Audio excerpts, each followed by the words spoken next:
En la presencia del Señor con gratitud y alza tu voz con jubileo. Además, si así fuera, esto significaría que para tener un matrimonio legítimo, por lo menos uno de los cónyuges tendría que ser cristiano. Y esto obviamente no es correcto, porque Dios reconoce como legítimo y atestigua todo matrimonio entre dos personas solteras. De otra manera, todo hijo nacido de dos incrédulos sería ilegítimo. El contraste no es, y él no usa la palabra ilegítimo.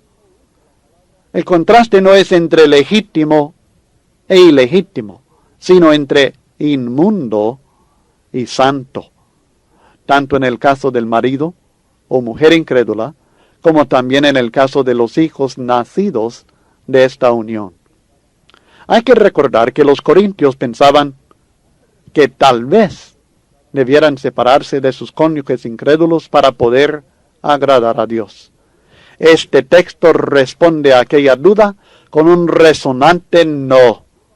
Y con esta explicación sobre la santificación del incrédulo en el cónyuge cristiano, tal vez nos ayude un poco a considerar la enseñanza de la ley mosaica. Porque bajo la ley fue prohibido que los israelitas se casaran con los paganos. Deuteronomio 7, los primeros 5 versículos lo enseñan claramente.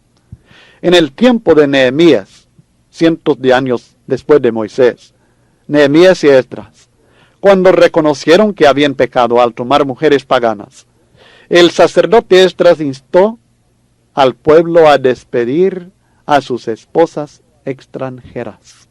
Si usted lee con cuidado en Esdras y Nehemías los textos que hemos citado en el estudio, usted verá que él estaba insistiendo en esto. Vamos a leer algunos de estos textos. Primeramente, en Esdras, capítulo 9 y el versículo 2. Porque han tomado de las hijas de ellos para sí y para sus hijos, y el linaje santo ha sido mezclado con los pueblos de las tierras, y la mano de los príncipes y de los gobernadores ha sido la primera en cometer este pecado. Capítulo 9, versículo 2. Y luego, en el capítulo 10, tenemos una lectura extendida, y espero que usted lo lea todo. Vamos a leer algunas porciones.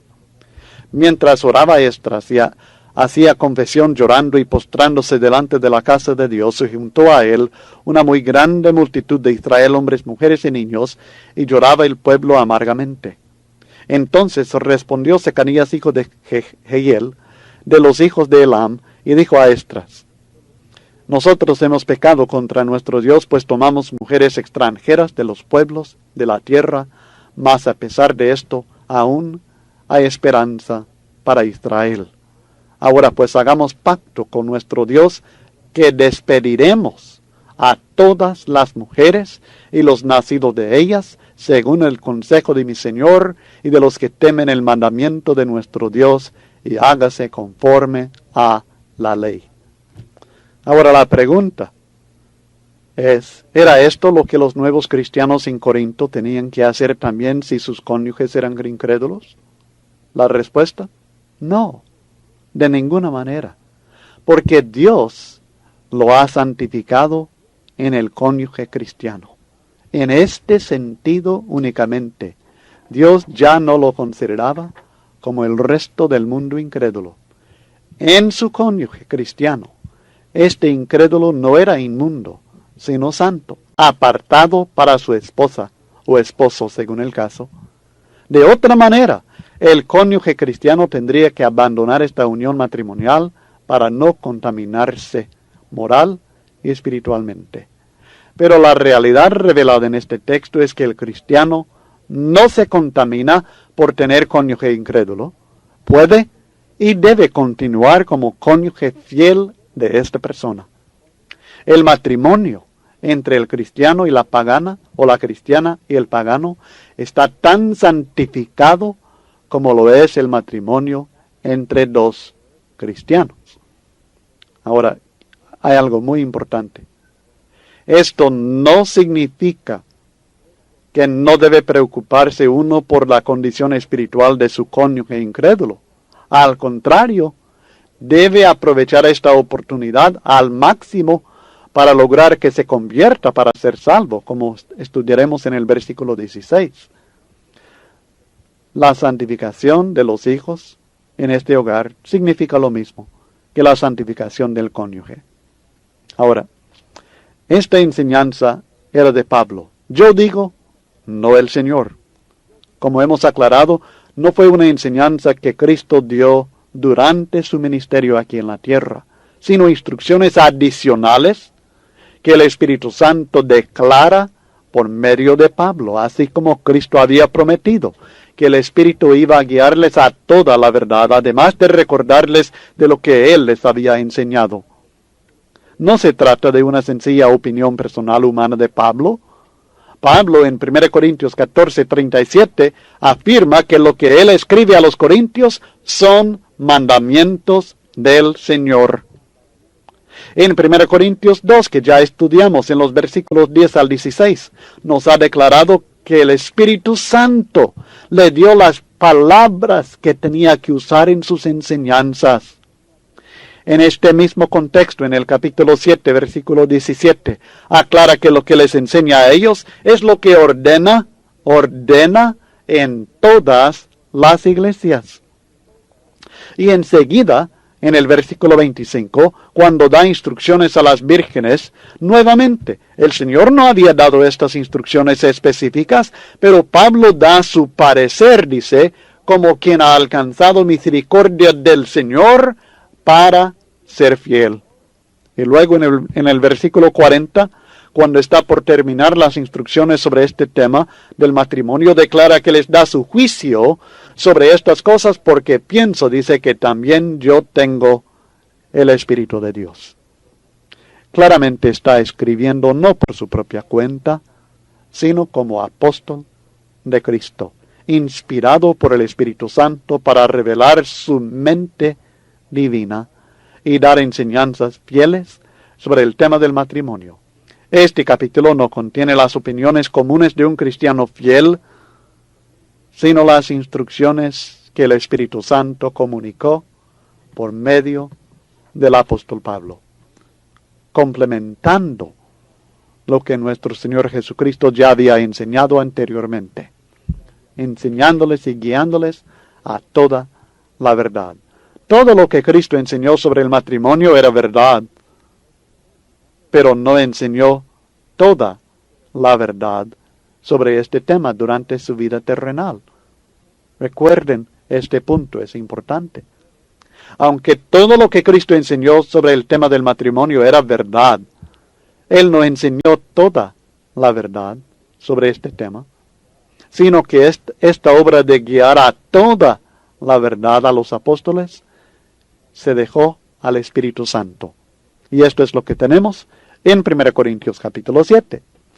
La obra del Espíritu, instruyéndonos por medio del apóstol Pablo. Esta enseñanza también, y es otro punto importante, esta enseñanza no debe ser usada para aprobar el casamiento de los jóvenes cristianos con los incrédulos. En este contexto, Pablo está enseñando específicamente sobre el estado en que fue llamado. O sea que él está hablando de personas ya casadas cuando se convirtieron. Cuando lleguemos al versículo 39 estaremos considerando este asunto del casamiento entre cristianos e incrédulos y veremos que es peligrosísimo, peligrosísimo. Si está uno en una unión, un matrimonio con un incrédulo, debe ser fiel en esta unión. Esta enseñanza aquí lo aclara, lo afirma claramente. Pero como veremos, otras enseñanzas también nos aclaran que es peligrosísimo que un cristiano joven entre en un matrimonio con una persona no cristiana. ¿Y qué haremos si estamos unidos con un incrédulo? Bueno, permanecer con él. Pero si el incrédulo desea separarse, ¿qué haremos? Volviendo al texto en 1 Corintios 7, versículos 15 al 16, el apóstol Pablo reconoce que esto es una posibilidad. que aunque el cristiano permanezca fiel, pero el incrédulo puede separarse quizá. Y si el incrédulo se separa, sepárese. Pues no está el hermano o la hermana sujeto a servidumbre en semejante caso, sino que a paz nos llamó Dios. Es obvio que un incrédulo que piensa abandonar a su cónyuge cristiano no escuchará las instrucciones del apóstol Pablo, aunque debe. Aunque está obligado a escucharlas, no lo hará. No hay remedio en este caso. Si el incrédulo se separa, sepárese.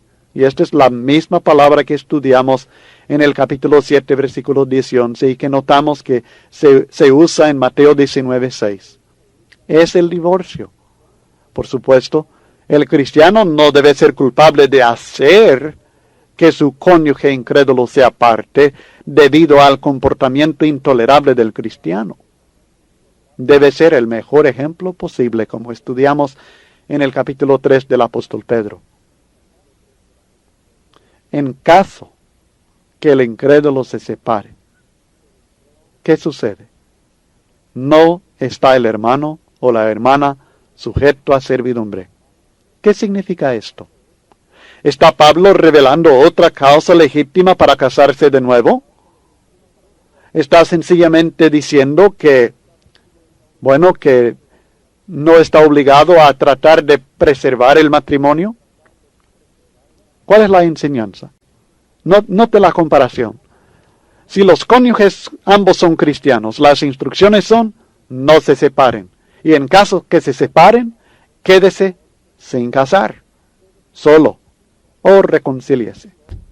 Si los cónyuges, uno es cristiano y el otro incrédulo, las instrucciones son: no se separen. Si el incrédulo se separa, no obstante, en caso que se separe, no está sujeto el cristiano o la cristiana a servidumbre en este caso.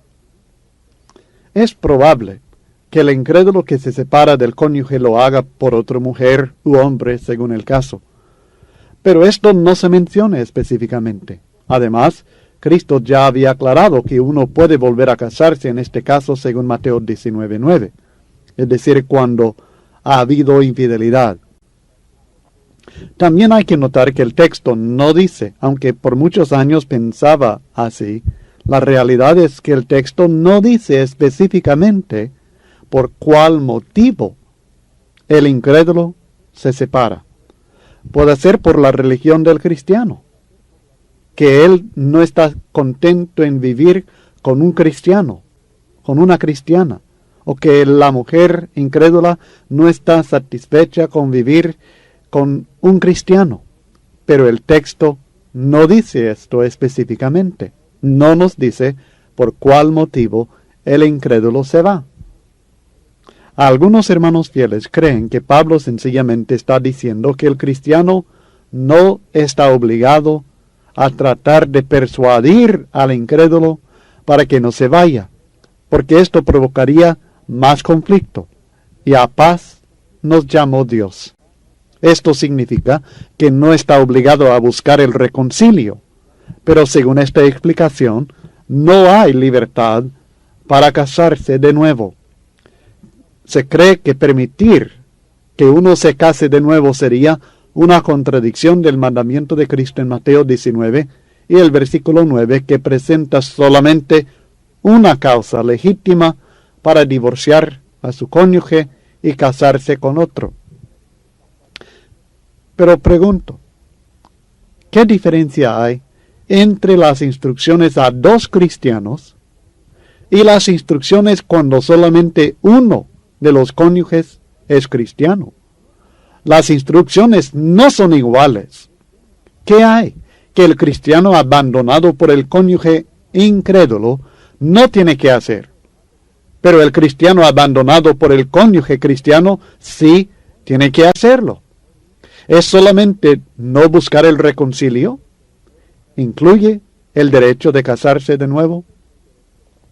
No estoy diciendo que así sea, estoy preguntando para que usted medite, porque estas son preguntas que les van a hacer la gente. Personas les van a hacer estas preguntas. Así que deben estar preparados para contestar estas preguntas lo mejor que puedan conforme a las Escrituras. Está diciendo el apóstol Pablo sencillamente que el cristiano, cuando su mujer incrédula lo abandone, que el cristiano no está bajo ninguna responsabilidad por la separación, que no está obligado a buscar el reconcilio, sino que debe sencillamente vivir su vida como soltero y en paz. O está diciendo que no está sujeto a servidumbre en el sentido que puede, después que ella se aparte de él, se divorcie de él, que él puede buscar otra esposa, que no está ligado a ella en el sentido de no estar casado delante de Dios. O sea, nos está presentando otra razón, otro motivo que permite el segundo casamiento. En 1 Corintios 7, 27 al 28, los que no están ligados a mujer, fíjese, los que no están ligados a mujer tienen derecho de casarse sin pecar. Veamos los versículos 27 al 28. 1 Corintios 7. ¿Estás ligado a mujer? No procures soltarte. ¿Estás libre de mujer? No procures casarte. Mas también si te casas, no pecas. Está hablando de la persona que está libre de mujer. Si te casas, no pecas. Y si la doncella se casa, no peca. Pero los tales tendrán aflicción de la carne, y yo os la quisiera evitar. En el versículo 39, la mujer casada está ligada por la ley mientras su marido vive, pero si su marido muriere, libre es para casarse con quien quiera, con tal que sea en el Señor. Pero debemos entender, y hay que ser muy honesto en esto, hay cierta diferencia entre las palabras usadas, porque en el capítulo 7, versículo 27 y el 39 tenemos una palabra griega, dedetai. Y dedetai significa atar o amarrar. Pero en el texto que estamos estudiando, el versículo 15, la palabra griega es dedulotai, que significa esclavizar o sujetar. En el capítulo 7, el versículo 27, está libre de mujer. Uno claramente no está atado a una mujer. Pero en el capítulo 7, versículo 15, ¿cuál es la esclavitud o servidumbre de la cual uno está libre? ¿Es el pacto matrimonial? ¿O solamente la obligación de buscar el reconcilio? ¿Solamente la obligación de agradar al marido incrédulo? ¿O de agradar a la esposa incrédula? ¿Hay obligación a esto? Está libre de esto, dice. No está bajo servidumbre. También no está bajo servidumbre de mantener la fidelidad a aquel matrimonio. ¿Está libre del pacto matrimonial? Pregunto. Como habrá notado, no estoy presentando respuestas definitivas. Es porque este asunto es tan delicado que hasta el momento me veo obligado a dejarlo en manos de cada uno. Personalmente, ya que lo he hecho así, debo decir también, si estuviera casado con una mujer incrédula y ella decidiera apartarse de mí por X razón, no me sentiría yo libre de casarme con otra mujer. No me sentiría libre, a menos que ella me fuera infiel, que fuera por causa de fornicación, el divorcio, y en este caso, claro que sí. Pero de otra manera no me sentiría yo libre. No tendría la seguridad de estar bien con Dios en este caso. Pero al mismo tiempo, no sentiría la seguridad de poder condenar o quitar de comunión a un hermano o hermana abandonada por su cónyuge incrédulo, que decidiera casarse de nuevo en base a este texto, si lo hace en base a este texto. y la convicción firme que esto realmente le está permitiendo el volver a casarse. Pero le aconsejaría a esta persona no hacerlo. Le aconsejaría permanecer soltera, porque se está tratando de la diferencia entre la salvación y la condenación si está equivocada. Pero he presentado un diagrama para que usted vea los posibles significados de no estar sujeto a servidumbre. Cristiano con cristiano, no se separen. Quédese sin casar o reconcíliese. Cristiano con incrédulo, no se separen. Pero si se separa el incrédulo, no trate de persuadirlo. O significa, no busque el reconcilio. O significa, se puede casar. ¿No sería contradicción con las enseñanzas de Cristo en Mateo capítulo 19 el poner otra razón aparte de la fornicación porque uno pudiera volver a casarse en caso de divorcio? Parece que sí, pero también tenemos el hecho de que hubo cosas sobre este tema que Cristo no enseñó durante su vida.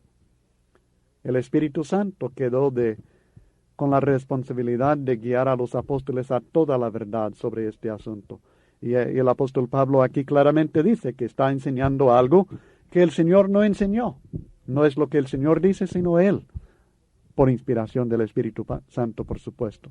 Así que esto no es conclusivo tampoco.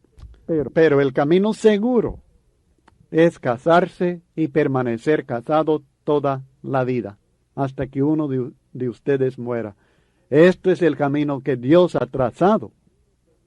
Y el camino seguro en cuanto a la excepción es que sea por causa de fornicación, cuando están casados, unidos en matrimonio, y su cónyuge comete fornicación. Usted sabe sin lugar a dudas que lo ha hecho.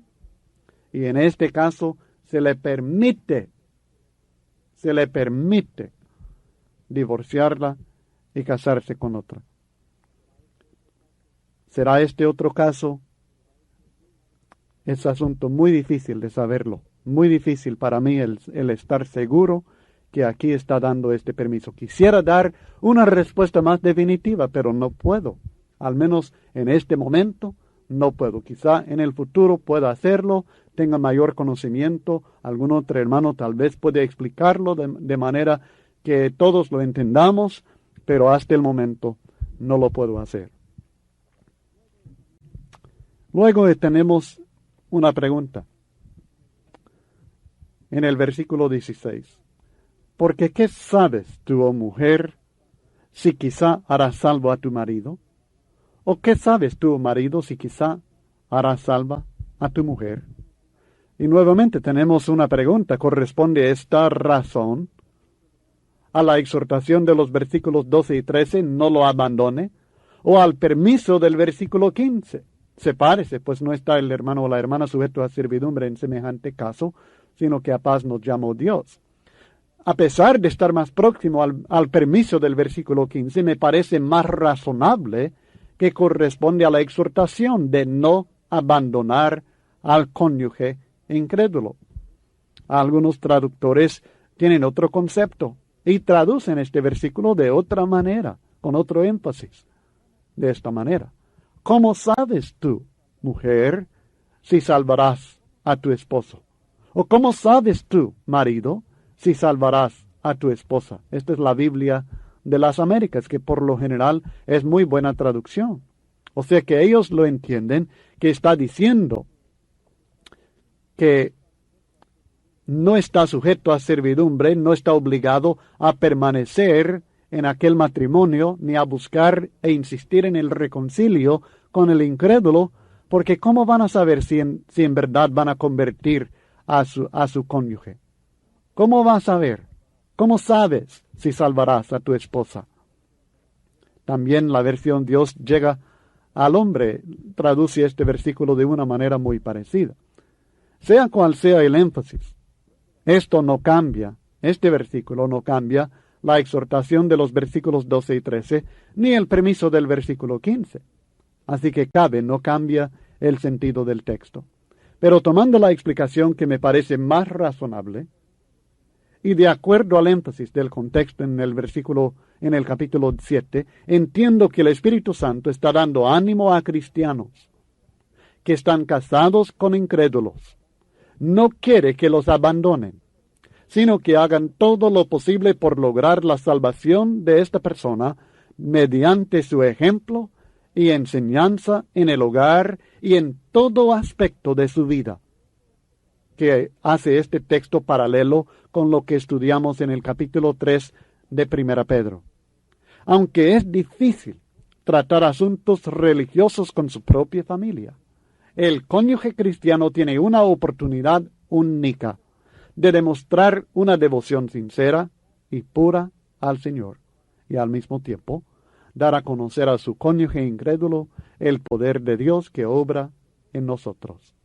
Se puede asegurar que ese incrédulo conocerá de cerca, de muy cerca, a por lo menos un cristiano legítimo, su esposo o su esposa, como sea el caso.